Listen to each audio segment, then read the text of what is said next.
Hello everybody, welcome back to the channel. This is going to be the part 6 of class 12 Political Science, Chapter 1, The End of Bipolarity. इसमें हम लोग क्या देखने वाले हैं? USA's dominance, Middle East crisis, Arab Spring and with some practice questions at the end of the video. हम already 5 part cover कर चुके हैं इस चैप्टर के, जिसमें हम लोगों ने disintegration of USSR, formation of USSR, Gorbachev और उनकी पॉलिसीज़, ये सब चीज़ देख चुके हैं। अच्छा, इस वाले वीडियो में हम लोग जो देख रहे हैं वो न्यूली एडेड टॉपिक्स हैं, जो कि लास्ट सेशन से ही, लास्ट ईयर से ही ऐड हुए हैं। और एक्चुअली ये पार्ट हुआ करता था थर्ड थर्ड चैप्टर होता था हमारी क्लास 12 पॉलिटिकल साइंस का, जो कि डिलीट हो गया।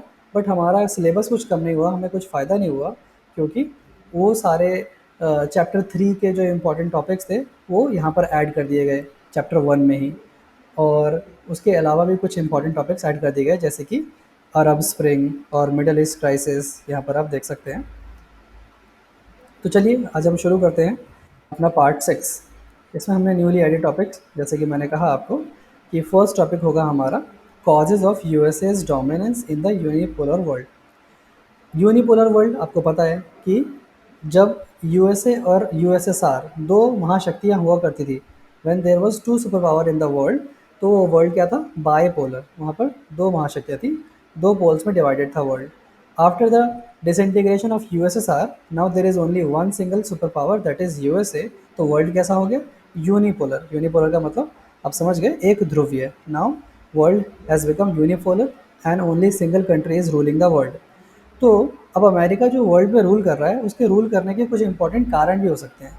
एक तो हमने पहले ही देखा कि इसकी जो आइडियोलॉजी थी कैपिटलिज्म, तो कैपिटलिज्म सर्वाइव कर गई, कम्युनिस्ट हार गई, और इसलिए अमेरिका ग्रो कर गया, आगे बढ़ गया। वो तो था ही, बट इसके कुछ इंपॉर्टेंट अलग कारण भी है जो कि हम लोगों को जानने हैं, और ये एग्ज़ाम में आता है, बट ईजी क्वेश्चन होता है ये। तो फर्स्ट कारण होगा military causes. Why military cause? Of course, you know, USA has one of the highest advanced military system in the world. पूरी दुनिया में अगर एडवांसमेंट की बात करें, जो कि या फिर हम हथियारों की बात करें या टेक्नोलॉजिकल एडवांसमेंट की बात करें, तो आपको पता है कि USA is the hub of technologies. वहाँ पर जो एक सिलिकन वैली है, वहाँ पर सारे के सारे न्यू टेक्नोलॉजीज़ ओरिजिनेट होती है। जनरली स्टार्टअप्स वगैरह जनरली यूएसए में होते हैं, तो आपको ये सब तो पता ही है। ओके, तो हम इसे देखते हैं कि USA has one of the highly advance military system in the world. तो यस, यूएसए के पास एडवांस मिलिट्री सिस्टम है, और उसका एक कारण भी है कि USA spends more than 20% of its resources on military Arsenal. अपनी इकॉनमी, यूएस की इकॉनमी 21-22 ट्रिलियन की है। हमारी इकॉनमी से कई ज़्यादा बड़ी, इंडियन इकॉनमी 2.5 ट्रिलियन की है। और ये अपनी इतनी बड़ी इकॉनमी का 20% रिसोर्स कहाँ खर्च कर देता है? अपने मिलिट्री आर्सेनल्स में। तो ऑफ कोर्स ये हाईली एडवांस सिस्टम तो बनने ही वाला है। Second point is economic causes. Economic causes में क्या आएगा कि USA has world's largest and strongest economy. जैसे मैंने अभी आपको बता दिया कि यूएसए की इकॉनमी अभी करेंटली 22-23 ट्रिलियन के आसपास होगी। वर्ल्ड में नंबर 1 इकॉनमी है, ऑल्दो थोड़ा बहुत डेट बेस्ड होने वाली है। वहाँ पर बहुत सारे लोग डेट बेस्ड, यानी कि उधार लेकर काम चलाते हैं। इंटरनेट एंड एमबीए, डॉलर की रोल इन आईएमएफ, ये सारे कारण भी हैं जो कि इकोनॉमिक कॉजेज़ में आएंगे। कैसे, मैं एक्सप्लेन कर देता हूँ कि स्ट्रॉन्गेस्ट इकोनॉमी तो है ही है। इंटरनेट एंड एमबीए, ये भी ओरिजिनेशन कहाँ का है? यूएसए का। इंटरनेट जो आज पूरी दुनिया में चल रहा है, गूगल, यूट्यूब, ये सारी चीज़ें, ये सब कहाँ से आया? यूएसए का। एमबीए जो बहुत वर्ल्ड फेमस डिग्री है, यूएसए ने ही ऑरिजिनेट करी। डॉलर जो पूरे वर्ल्ड में एक्सेप्टेड करेंसी है, वो भी यूएसए की ही है, ये भी आपको पता होगा। And the key role in IMF and World Bank and WTO, ये जो बड़े बड़े फाइनेंशियल इंस्टीट्यूशंस है, यहाँ पर भी की इंपॉर्टेंट मेजर रोल कौन प्ले करता है? यूएसए। यहाँ तक कि यूएनओ, यूनाइटेड नेशन ऑर्गेनाइजेशन में भी यूएसए की बहुत चलती है। Third important cause would be cultural cause. Jeans, food, English, pizza, burger, ये सारे क्या हैं? These are part of culture. Culture क्या होता है? एक देश की संस्कृति। संस्कृति में आता है खाना, पहनावा, वहाँ का रहन सहन, बोल चाल, भाषा, यही सारी चीज़ें किसी देश की संस्कृति का पार्ट होती है। तो ऑफ कोर्स अभी हम देख सकते हैं कि पूरे वर्ल्ड में लोग जीन्स पहनते हैं। फूड क्या खाया जाता है? ये हमारा बर्गर, ये हमारा टेस्टी पिज़्ज़ा। और English is the main language to communicate throughout the world. पूरी दुनिया में कहीं भी जाओ इंग्लिश चलती है। एंड वैलेंटाइंस डे, अब तो हम वहाँ के कुछ त्यौहार वगैरह भी, वहाँ के कुछ फेस्टिवल्स वगैरह भी हम यहाँ पे मनाने लगे हैं। सो हमारा नेक्स्ट टॉपिक है यूएसए's मिलिट्री स्ट्राइक्स। यूएसए ने कौन कौन सी मिलिट्री स्ट्राइक्स करी जब यूएसए की हेजेमनी का दौर चल रहा था। यूएसए ही सोल सुपर पावर था। उसने अपने पावर का बहुत मिसयूज़ किया और कई बार कई कंट्रीज़ को प्रोटेक्ट करने के लिए उसने अपनी मिलिट्री का यूज़ किया। तो उसने कुछ इंपॉर्टेंट ऑपरेशंस चलाए दुनिया से टेररिज्म को एंड करने के लिए। और कई बार जब उसके खुद के देश पर अटैक हुआ 9/11 में, तो उसको एंड करने के लिए जब उसने बहुत सारे ऑपरेशन चलाए, उनमें से कुछ हम यहाँ पर स्टडी करेंगे। So the first operation is Operation Desert Storm. Operation Desert Storm को फर्स्ट गल्फ वॉर या फिर गेम वॉर, कंप्यूटर वॉर भी कहा जाता है। ये क्वेश्चन भी एक मार्क में आता है, तो आपको पता होना चाहिए कि these are the other names of first Gulf War और ऑपरेशन डेजर्ट स्टॉर्म। तो ये क्या था? ये एक वॉर थी अगेंस्ट इराक के खिलाफ थी, क्योंकि इराक ने 1990 में कुवैत पर कब्जा कर लिया, कुवैत को ऑक्यूपाई कर लिया। एंड दुनिया में एक ऑर्गेनाइजेशन है जिसके बारे में आप जानते हैं, यूनाइटेड नेशंस। यूनाइटेड नेशंस की ये ड्यूटी है कि दुनिया में कोई भी कंट्री किसी दूसरे के ऊपर कब्जा ना करे। इसकी ये ड्यूटी है कि पूरे वर्ल्ड में लिबर्टी, फ्रीडम, ऐसे हमारे इंपॉर्टेंट राइट्स का कोई भी वायलेशन ना करे। ये सब एक मेंटेन, एक पीस बना रहे पूरे वर्ल्ड में। तो ये यूनाइटेड नेशन की ड्यूटी है। तो ऑफ कोर्स कुवैत जो है वो यूनाइटेड नेशन के पास गया उनसे हेल्प मांगने के लिए। And after a series of diplomatic attempts failed at convincing Iraq to quit its aggression, the United Nation mandated the liberation of Kuwait by force. तो ऑफ कोर्स आप पढ़ सकते हैं कि एक सीरीज ऑफ डिप्लोमेटिक अटेम्प्ट हुआ, Iraq से बात की गई कि आप इस एग्रेशन को छोड़ दें, लेकिन फाइनली जब इराक नहीं माना, तो यूनाइटेड नेशन को वर्ल्ड में फर्स्ट टाइम एक ऐसा स्टेप लेना पड़ा कि अब वो बाय फोर्स कुवैत को इराक से लिबरेट करवाएगा। So the US president George H.W. Bush held the emergence of new world order. तो इसको जॉर्ज डब्ल्यू बुश ने न्यू वर्ल्ड ऑर्डर कहा। किसको? कि फर्स्ट टाइम वर्ल्ड में यूनाइटेड नेशन ने ऐसा स्टेप लिया कि अब वो बाय फोर्स भी वर्ल्ड में पीस मेंटेन करने का काम करेगा। इससे पहले कोई कंट्री कोई भी स्टेप लेती थी, ऑल्दो यूनाइटेड नेशन बना तो इसलिए कि पूरे वर्ल्ड में पीस मेंटेन रहे, पर अगर कोई कंट्री एग्रेशन शो कर रही है तो यूनाइटेड नेशन बस एक पपेट बन के रह जाता था, कोई एक्शन नहीं लेता था। सो दिस टाइम जब यूनाइटेड नेशन ने एक्शन लिया, सो यूएसए के प्रेसिडेंट ने इसको कहा न्यू वर्ल्ड ऑर्डर। ओके, तो ओके, दोबारा से हम देखते हैं कि ऑपरेशन ये डेजर्ट स्टॉर्म को कैसे लिखेंगे हम। कि a massive कोalition of force of 6,60,000 troops from 34 countries fought against Iraq. तो फिर 6,60,000 फोर्सेस जो कि 34 देशों की सेनाओं से मिलकर बनी थी, उन लोगों ने इराक के अगेंस्ट एक मोर्चा खोल दिया, उसके अगेंस्ट फाइट करी, जिसको फर्स्ट गल्फ वॉर कहा जाता है, जो कि 1990 में हुआ था, जो कि हमने यहाँ पर देखा अगस्त 1990 में। Second operation was operation infinite reach. Operation infinite reach में क्या हुआ? It was another significant US military action during the Clinton years. ये आपको याद रखना है कि यहाँ पर बिल क्लिंटन यूएसए के प्रेसिडेंट बन चुके थे, और ये जो टाइम है ये 1998 का है। इसमें हुआ क्या? इसमें टेररिस्ट ग्रुप जैसे कि अलकायदा और तालिबान वगैरह ने यूएसए की एम्बेसीज़ पर, जो कि थी केन्या नायरोबी में और तंजानिया दार एस सलाम में, तंजानिया के अंदर है दार एस सलाम और केन्या के अंदर है नायरोबी। तो वहाँ पर जो यूएसए की एम्बेसीज़ हुआ करती थी, एम्बेसीज़ का मतलब होता है दूतावास, जहाँ पर फॉरेन ऑफिसर्स, फॉरेन एम्बेसडर्स वहाँ पर बैठते हैं, जहाँ पर आप लोग वीज़ा लेने जाते हैं, आप लोगों को पता ही होगा। तो यूएसए की एम्बेसीज़ पर टेररिस्ट ग्रुप वगैरह ने अटैक कर दिया, और यूएसए ये कभी भी बेयर नहीं कर सकता कि उसकी कंट्री के उसके सिविलियंस पर कोई अटैक करे। तो उसने फाइनली इसके खिलाफ एक ऑपरेशन इनफाइनाइट रीच नाम का ऑपरेशन चलाया था, जिसमें क्या हुआ?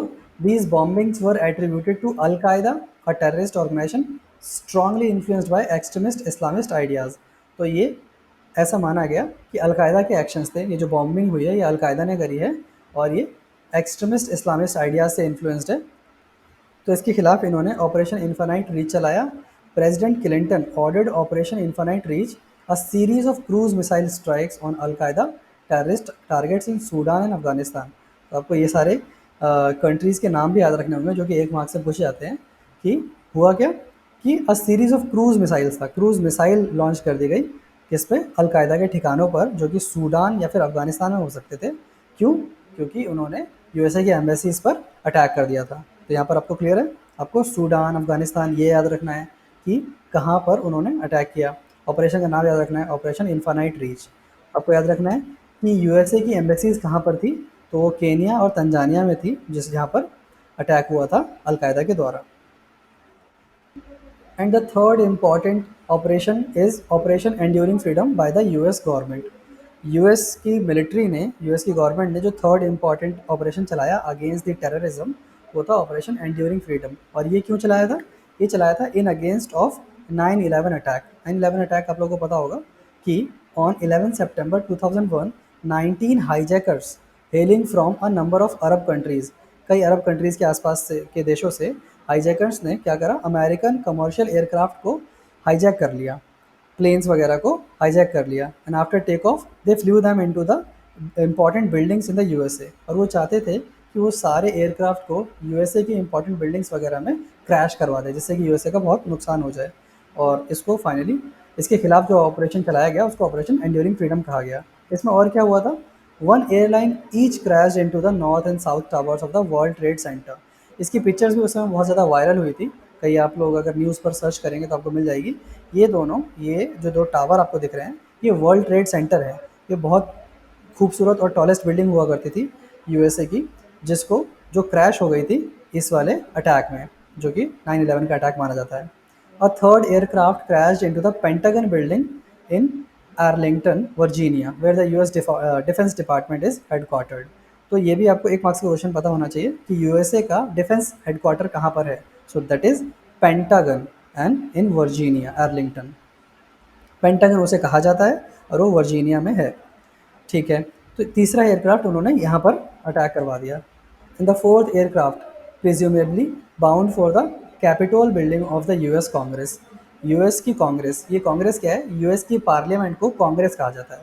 तो जो यूएस की पार्लियामेंट बिल्डिंग है, संसद है, वहाँ पर उसको टकराना था, बट हुआ नहीं ऐसा। The aircraft went into the field of Pennsylvania, USA में एक स्टेट है पेंसिल्वेनिया, वहाँ जाकर वो खेत में गिर गया। The attack have come to be known as 9/11। इस अटैक को 9/11 कहा जाता है। अच्छा, इसके पीछे का एक ट्विस्ट आप लोगों को पता होना चाहिए कि in America the convention is to write the month first. वहाँ पर पहले महीना लिखा जाता है और उसके बाद लिखा जाता है date.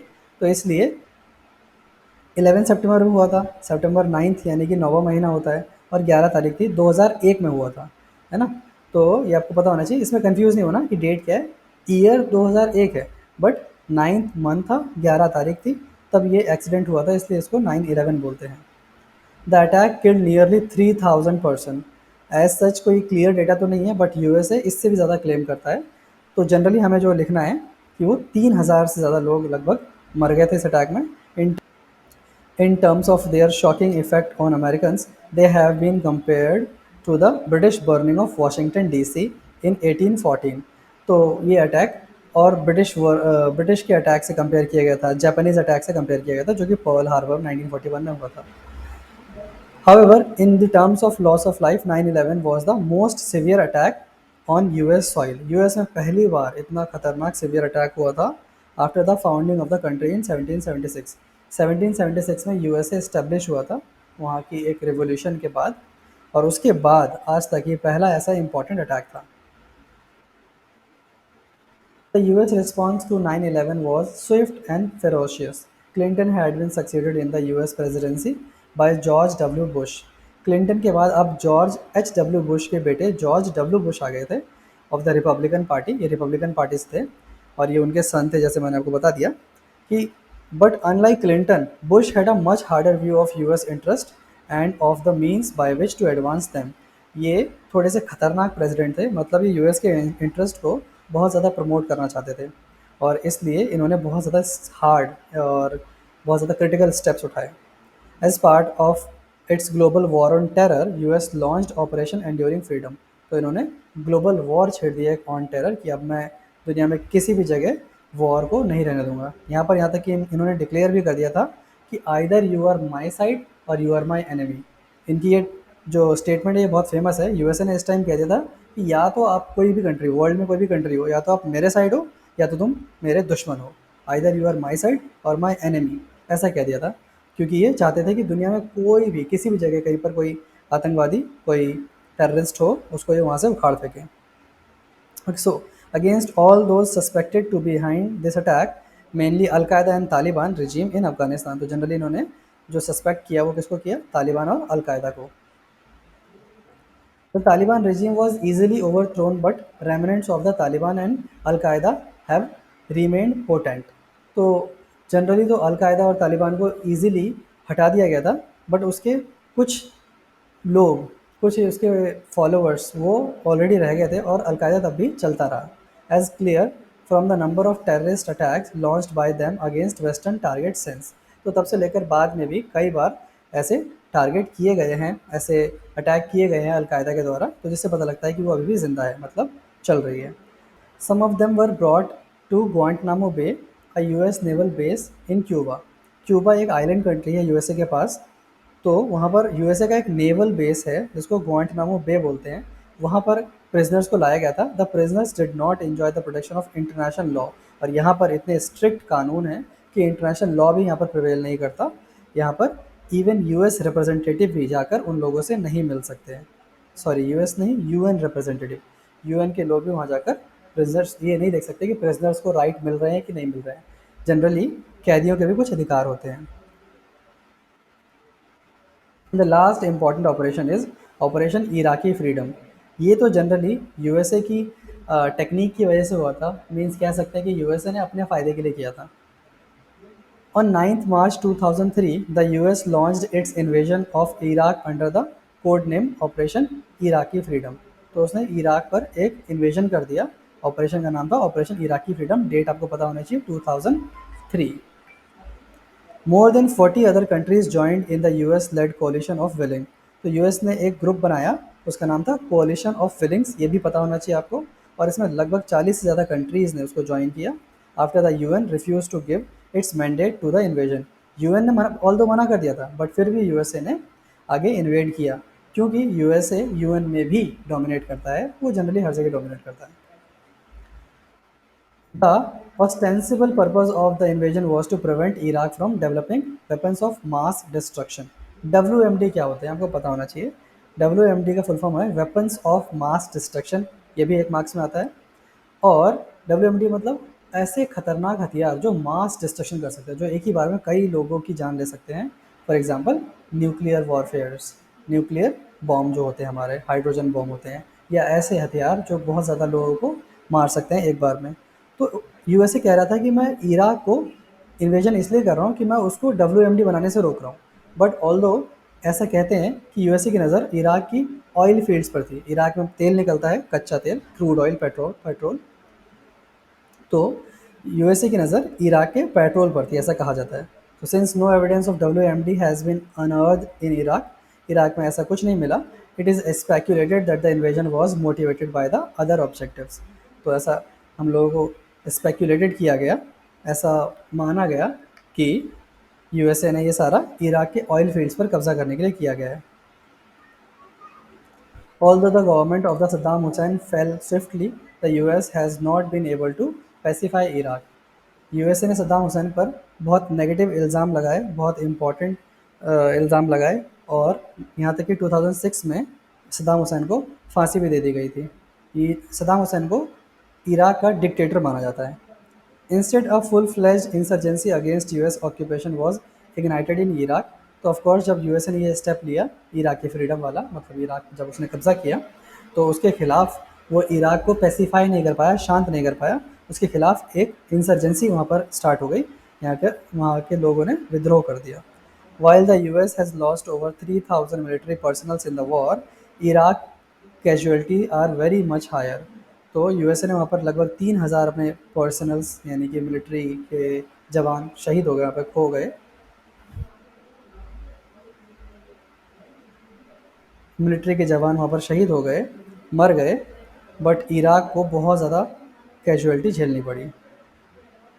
It is conservatively estimated that 50,000 Iraqi civilians have been killed since the US led invasion. तब से लेकर आज तक 50,000 इराकी सिविलियंस मारे जा चुके हैं, यानी कि सिविलियंस मतलब नागरिक, जनता, आम जनता, जिनका कोई दोष भी नहीं होता।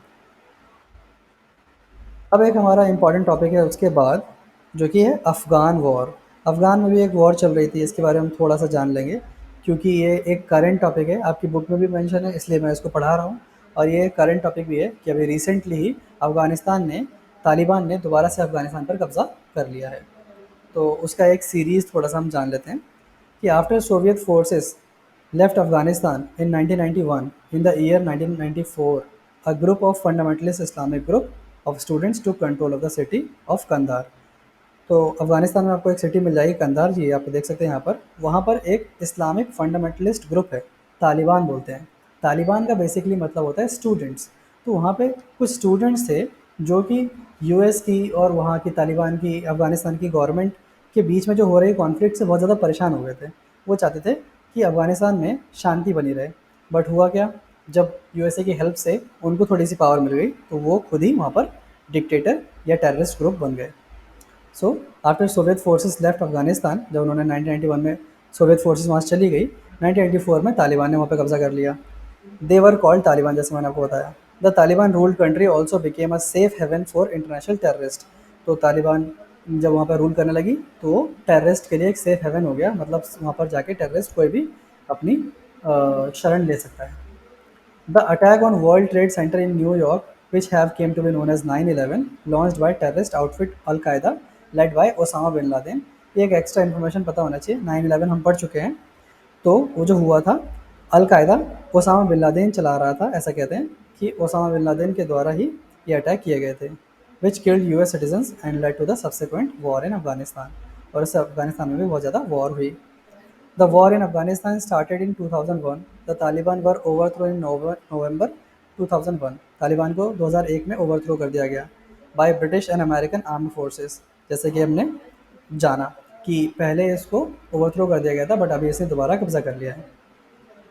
The USA and NATO combat mission formally ended in December 2014। 2014 में यूएसए और नेटो की मिशन ने वहाँ पर, यूएसए का मिशन वहाँ पर एंड हो गया। The USA and NATO combat mission formally ended in December 2014। USA और नेटो का एक मिशन था जो कि 2014 में एंड हो गया, जो कि अफगानिस्तान को लेकर के था। 13 year Afghanistan war had become the longest ever war fought by United States. वहाँ पर लगभग 13 साल तक ये लॉन्गेस्ट वॉर बन गई है। ये डेटा भी आपको पता होना चाहिए, 13 year. However, the war in Afghanistan is far from over, and throughout 2019 and 20, violence continues across over Afghanistan as unified states increased airstrikes and raids target the Taliban. In August 2001,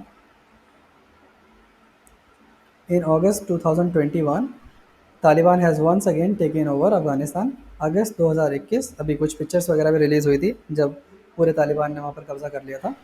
तो दोबारा से अब तालिबान का अफ़गानिस्तान पर कब्ज़ा हो गया है, जो कि बिल्कुल भी अच्छी बात नहीं है किसी कंट्री के लिए।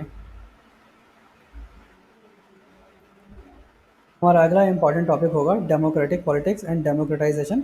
इसमें कुछ खास इंपॉर्टेंट है नहीं, बस मैं इसको एक बार रीड कर दूंगा आपके लिए। आप इसको यहाँ से पढ़ सकते हैं या फिर अपनी बुक से भी पढ़ सकते हैं। मैं इसको बस बहुत कम समझाऊंगा और फिर हम आगे बढ़ेंगे अपने इंपॉर्टेंट टॉपिक के लिए।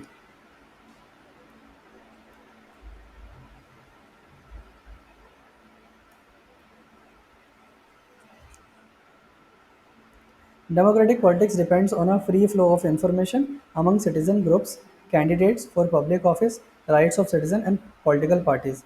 तो वही डेमोक्रेटाइजेशन का मतलब होता है लोकतांत्रिकरण, यानी कि हमें अगर हम कोई ऑटोक्रेटिक, हम सोशलिस्ट, कोई सी भी हम व्यवस्था हैं, अब हम लोकतांत्रिकरण की तरफ बढ़ें, लोकतंत्र बनाएं। लोकतंत्र क्या होता है? जहाँ पर पब्लिक रिप्रेजेंटेटिव्स चुने जाते हैं, आम जनता को वोट डालने का अधिकार होता है, अपने रिप्रेजेंटेटिव चुनने का अधिकार होता है, एंड मोर लिबर्टी होती है, ज़्यादा फ्रीडम होती है।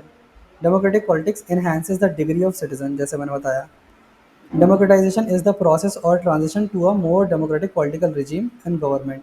इससे हमारी मोर डेमोक्रेटिक गवर्नमेंट बनती है, ज़्यादा लोकतांत्रिक सरकार बनती है, यानी कि जो डिक्टेटरशिप नहीं चलाएगी, जो अपनी ही बात नहीं रखेगी, हमेशा जनता की बात भी सुनी जाएगी। It may also be a transition from a authoritarian regime to a full democracy. जैसे मैंने आपको बताया कि एक अथॉरिटेरियन रिजीम से फुल डेमोक्रेसी की तरफ आगे बढ़ना डेमोक्रेटाइजेशन कहलाता है। ये लाइन भी आप लिख सकते हैं। ये हम क्यों पढ़ रहे हैं? क्योंकि इसके आगे एक इंपॉर्टेंट टॉपिक आने वाला है, अरब स्प्रिंग। उसमें बहुत सारी कंट्रीज़ जो कि डिक्टेटर हुआ करती थी, अथॉरिटेरियन गवर्नमेंट वहाँ पर हुआ करती थी, वो बाद में डेमोक्रेटिक बन गई। तो उसके पहले हम उसका एक थियोरी पार्ट पढ़ रहे हैं। Democratization makes a government more accountable. Same government को अकाउंटेबल बनाती है, जवाबदेह बनाती है। It helps to improve the quality of decision making, enhance increase the involvement of citizens in policy making decisions. इसमें लोगों की पार्टिसिपेशन बढ़ जाती है, लोग पॉलिसी मेकिंग, सरकार की सर पॉलिसीज़ में पार्टिसिपेट कर पाते हैं। The method to deal with differences and conflicts, the Middle East, North Africa and many other parts of the world, उसने इन सारी कंट्रीज़ ने ये सारे मेथड्स अब अडॉप्ट करे। Still do not have much or have a lesser form of democratic politics as part of their system. Democratisation in CIS, Russia, Balkan states, central Asia states, यहाँ पर भी स्टार्ट हुआ। हमने देखा कि कैसे USSR का डिसइंटीग्रेशन हो गया और बाकी कंट्रीज़ डेमोक्रेटिक बन गई। The Commonwealth of independent states, जो कि CIS की फुल फॉर्म है, was founded in 1991 after the dissolution of Soviet Union. The start of Soviet reform in the CIS closely linked to the dissolution of Soviet Union in December 1991. ये हम पढ़ चुके हैं। Commonwealth of Independent States (CIS) has 12 out of 15 former Soviet republics as participants in the CIS. तो CIS में 12 countries हैं out of 15 जो कि सोवियत USSR में थी। मेंबरशिप, ये 12 स्टेट्स कौन से हैं? अर्मेनिया, अजरबैजान, बेलारूस, बाकी आप लोग यहाँ पर देख सकते हैं, Moldova, Russia. Presently, only 9 countries, Georgia and Ukraine, are and not formally part of it anymore. तो अब इसमें सिर्फ 12 आउट ऑफ, पहले 15 में से 12 थी, अब 9 ही बची हैं, 2 और चली गई। कौन कौन सी? जॉर्जिया और यूक्रेन। कैसे? जॉर्जिया में 2003 में रोज़ रिवॉल्यूशन हुई और यूक्रेन एक फेमस है ऑरेंज रिवॉल्यूशन 2004 की।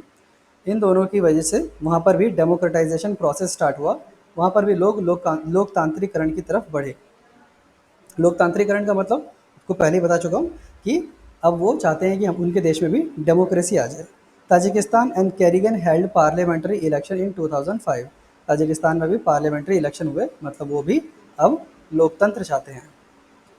The process of democratisation and establishment of the popular public governance is an ongoing process. ये जो प्रोसेस है ये एक ऑनगोइंग प्रोसेस है। डेमोक्रेटाइजेशन चलता रहता है, हर एक देश दिन ब दिन जितने वो लोगों के राइट्स मानता है वो उतना ही लोकतंत्र की तरफ बढ़ता जाता है। ये पॉइंट्स उतने इंपॉर्टेंट नहीं है, जो इंपॉर्टेंट है मैंने आपको बता दिया। और आगे एक और पॉइंट बहुत इंपॉर्टेंट है, वो है अरब स्प्रिंग। अरब स्प्रिंग काफ़ी इंपॉर्टेंट पॉइंट है और ये न्यूली एडेड टॉपिक है, ये आपको पता होना चाहिए कि अरब स्प्रिंग स्टार्ट कब हुआ। ये स्टार्ट हुआ 2009 में, 2009। और इसका जो स्टार्टिंग कंट्री है वो पता होना चाहिए, ट्यूनीशिया है। नॉर्थ अफ्रीका में ट्यूनीशिया आपको मिल जाएगा, अफ्रीका के नॉर्थ में ये कंट्री है ट्यूनीशिया। ओके, तो अरब स्प्रिंग क्या था आपको इसकी कहानी पता होना चाहिए कि ऑन 18 दिसंबर 2010, 18 दिसंबर 2010 में एक फ्रूट सेलर था, उसका नाम था मोहम्मद बाउजीज़ी, यही उनका नाम था। ये गवर्नमेंट के फंक्शनिंग से, उनके एडमिनिस्ट्रेशन से बहुत परेशान थे। वहाँ बहुत ज़्यादा पब्लिक करप्शन था, इन लोगों से पैसे लिए जाते थे।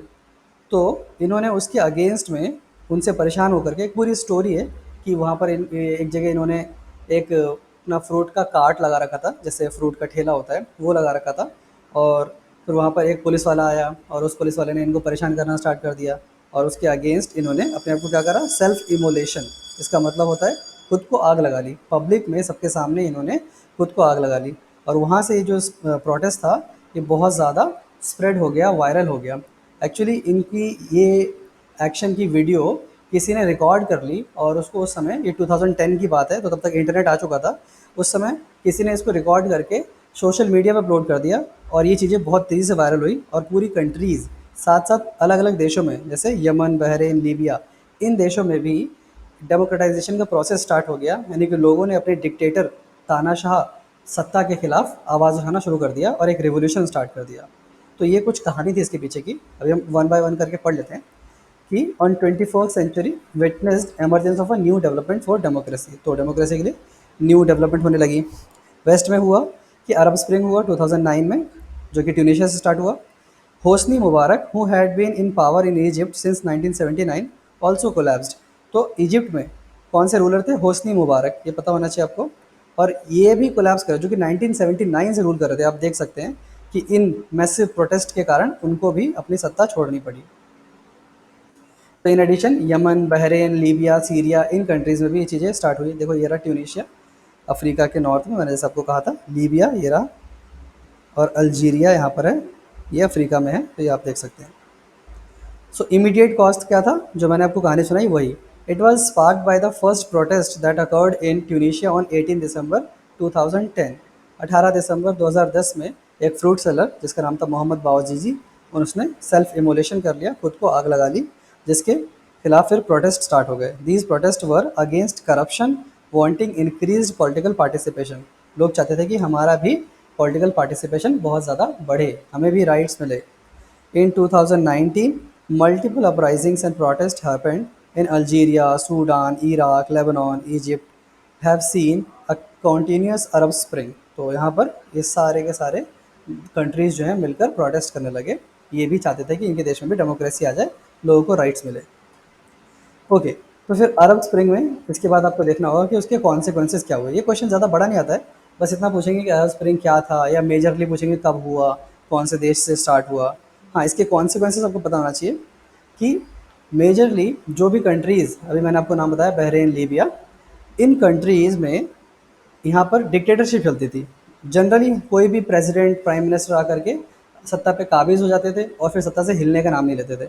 तो ये एक मूवमेंट की तरह हो गया, एक रिवॉल्यूशन छिड़ गया इन लोगों के खिलाफ, और सारे देश ने चाहा कि हम लोगों को कैसे क्या होना चाहिए, डेमोक्रेटिक हो जाना चाहिए। ओके, सो क्या क्या कॉन्सिक्वेंसेस रहे। Overthrow of president Ben Ali and resignation of prime minister in Tunisia. Tunisia में प्रेसिडेंट थे बेन अली, उनका रेजिग्नेशन हो गया, उनको ओवरथ्रो कर दिया गया और प्राइम मिनिस्टर ने रिज़ाइन कर दिया। अल्जीरिया में 19 year old emergency was lifted. तो अगर ऐसा कोई क्वेश्चन आता है कि किस कंट्री में 19 ईयर तक इमरजेंसी लगी हुई थी, तो वो अल्जीरिया था, अफ्रीका में है।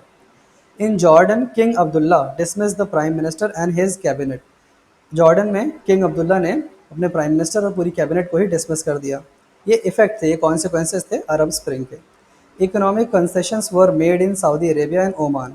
और इसको देख करके सऊदी अरेबिया और ओमान में भी इकोनॉमिक कंसेशंस दिए गए। किसको देख करके? कि सारी कंट्रीज़ जहाँ पर भी डिक्टेटर या अथॉरिटेरियन गवर्नमेंट है, वहाँ पर क्या हो रहा है, रेवोल्यूशन हो रहा है उनके खिलाफ। तो उसको देखते हुए इन लोगों को लगा, सऊदी अरेबिया में भी एक आज तक किंग रूल करते हैं, तो राजतंत्र टाइप का गवर्नमेंट है वहाँ पर। तो उनको भी लगा कि हमारे खिलाफ भी ऐसे प्रोटेस्ट स्टार्ट ना हो जाए, तो उन्होंने इकोनॉमिक कंसेशंस देना स्टार्ट कर दिया, लोगों को थोड़े छूट दी, राइट्स दी। This uprising has resulted in civil war and overthrow of governments in Tunisia, Egypt and Libya. और ये सारी अपराइजिंग्स ने क्या करा, ओवरथ्रो कर दी बहुत सारी गवर्नमेंट्स को। ट्यूनीशिया, इजिप्ट और लीबिया, इन देशों की गवर्नमेंट्स को ओवरथ्रो कर दिया गया। ओके, सो अरब स्प्रिंग इतना ही था, and now we are at the end of this part also. अब हमारा चैप्टर ख़त्म हो गया है न्यूली एडेड टॉपिक के साथ। यहाँ पर कुछ प्रैक्टिस क्वेश्चंस दिए गए हैं जो आप ज़रूर प्रैक्टिस करें। यहाँ पर मैंने बहुत सारे क्वेश्चन जो भी पॉसिबली बन सकते थे वो बनाए हैं, आपको ये घर पे प्रैक्टिस करने हैं। ये भी हैं, व्हाट इज़ WMD। अगर आप लोग कहेंगे तो बाद में मैं इनके आंसर्स की भी एक PDF प्रोवाइड करा दूँगा या वीडियो बना दूँगा। यहाँ पर कुछ क्वेश्चंस, टोटल 25 क्वेश्चंस है। So thanks for watching. Please like, share and subscribe. Comment your doubts below. जो भी आपको कमेंट करना है, कोई भी डाउट हो आप पूछें, और आगे की सजेशन भी दे सकते हैं कि अगली वीडियो आपको किस टॉपिक पे, किस चैप्टर पे चाहिए, अपने टेस्ट के अकॉर्डिंग, आपको स्कूल में जो भी टेस्ट चल रहा है